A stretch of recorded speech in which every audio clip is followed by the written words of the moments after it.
ظفروال کے نواحی گاؤں خوشحال گڑھ میں اندوہناک واقعہ پیش آیا ہے۔ ملزم نے طلاق کے رنج میں فائرنگ کر کے سابقہ اہلیہ 7 سالی اور سالی کے بیٹے کو موت کی نیند سلا دیا۔ ملزم نے واردات کے بعد خود کو کمرے میں بند کر کے بلیڈ مار کر خود کو بھی زخمی کر لیا ہے۔ زیادہ خون بہنے سے ملزم بھی دم توڑ چکا ہے۔ یہ واقعہ کیسے پیش آیا اور تنازع کیا تھا، جانتے ہیں ہمارے نمائندہ فیصل جاوید سے۔ جی فیصل، آگاہ کیجیے گا اس واقعے کے حوالے سے۔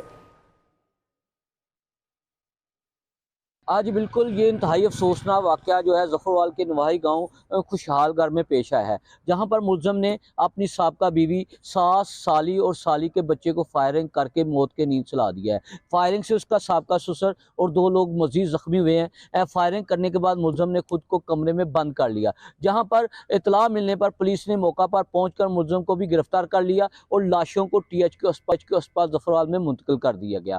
یہاں پر میں آپ کو بتاتا چلوں کہ 3 ڈیڈ باڈی جو ہیں وہ تحصیل ہیلتھ ہیڈ کوارٹر جو ہے ظفروال ریسکیو 112 نے منتقل کی۔ جو 3 زخمی تھے ان میں سے ایک بچہ بھی ظفروال ہسپتال میں پہنچ کر دم توڑ گیا، اور جو ملزم تھا وہ بھی شدید زخمی تھا۔ جب اس کو یہاں پر ہاسپٹل میں لایا گیا تھا تو جب اس کو یہاں پر ہاسپٹل میں لایا گیا تو بتایا جا رہا ہے کہ اب ملزم جو ہے وہ بھی زخموں کی تاب نہ لاتے ہوئے پولیس کی حراست میں ہی دم توڑ چکا ہے۔ میں آپ کو یہاں پر مزید بتاتا چلوں کہ ملزم سے اس کی بیوی نے 2 سال قبل طلاق لے لی تھی، جس کی وجہ سے ملزم کو جو تھا وہ رنج تھا، اس نے تیشہ میں آ کر جو ہے وہ فائرنگ کر دی، جس سے 4 لوگ جو ہیں وہ جاں بحق ہو چکے ہیں اور 2 لوگ جو ہیں وہ زخمی ہیں۔ ملزم جو ہے وہ کی بازی ہار چکا ہے۔ جی آپ کو یہاں پر آگاہ کرے ہیں۔ افسوسناک واقعہ پیش آیا ظفروال کے نواحی گاؤں خوشحال گڑھ میں۔ اندوہناک واقعہ ہے یہ۔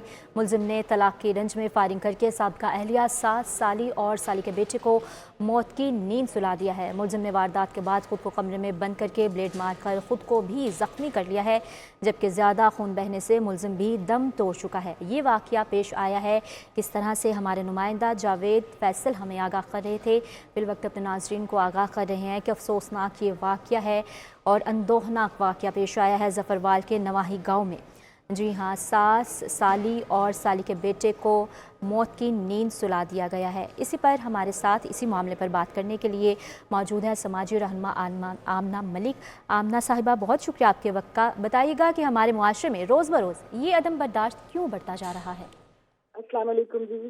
اور یہ ایک افسوسناک واقعہ جو ہوا، جو کہ ہماری سماعتوں تک پہنچا، مجھے بہت افسوس کے ساتھ یہ کہنا پڑ رہا ہے کہ ہمارے معاشرے میں جو عدم برداشت ہے یہ اس کے ریزلٹس ہیں جو آ رہے ہیں۔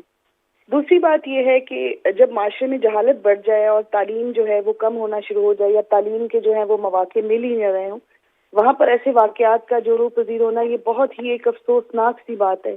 اور اس کے لیے اب اس کے اگر کڑیاں میں لائے جائیں ان واقعات کی، تو اب اس بیوی کا کیا معاملہ تھا اور اس نے کس وجہ سے جو ہے وہ اپنے شوہر سے علیحدگی اختیار کی، اور جو اس کا شوہر ہے وہ اس قدر غصے میں آ گیا۔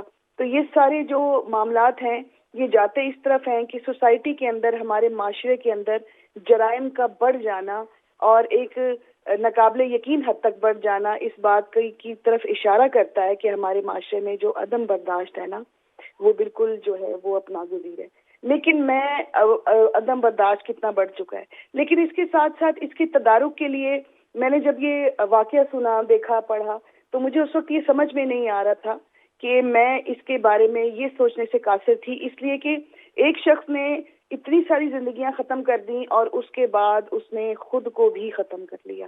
تو یہاں پر میرا خیال ہے کہ جزا اور سزا کی جو بات ہے وہ تو ایک سائڈ پہ رہ گئی، لیکن ہمارے معاشرے میں جو ہے نا وہ برداشت کا جو رویہ ہے وہ انتہائی کم ہوتا جا رہا ہے۔ جی آمنہ صاحبہ، کیونکہ آپ نے کہا کہ جرائم کا بڑھ جانا بھی یہ ایک مسئلے کی وجہ ہے، دوسری جانب طلاق کا رنج بھی ہے جس کی وجہ سے یہ سارا معاملہ پیش آیا ہے۔ کیا کہتی ہیں آپ، اس کا کیا حل ہو سکتا ہے؟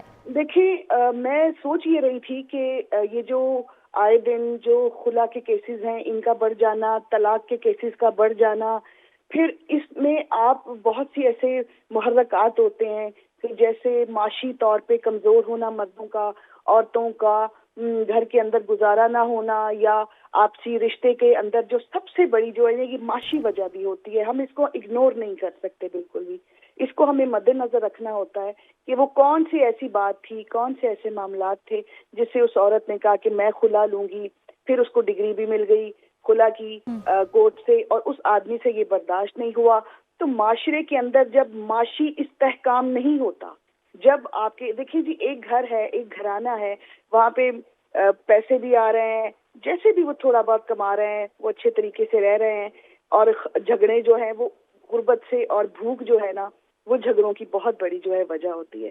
دوسرا میں نے پہلے بھی آپ کو یہ بتایا کہ جو جہالت ہے، تعلیم کا نہ ہونا، بجائے کہ میں اب پھر تنقید تو نہیں کرنا چاہتی، لیکن میں کہتی ہوں کہ جہاں پہ ہمارے اتنے سارے جو پروجیکٹس کا ذکر کرتے ہیں، جب ہم ڈیولپمنٹ کی بات کرتے ہیں تو ہم ایجوکیشن کو بہت پیچھے لے جاتے ہیں.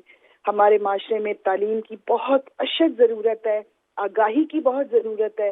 اس کے لیے بہت سے ایسی چیزیں ہونی چاہیے، ایسے پیرامیٹرز ہونے چاہیے جہاں پہ ہمیں اندازہ تو ہو کم از کم کہ معاشرے میں کس چیز کی ضرورت ہے، اور اس طرح کے جو ایک خوفناک قسم کے واقعات، دل کو دہلا دینے والے جو واقعات ہیں، ان کے اندر کمی ہو سکے. جی بہت شکریہ. سماجی رہنما آمنہ ملک ہمارے ساتھ موجود تھی، بہت شکریہ آپ کا.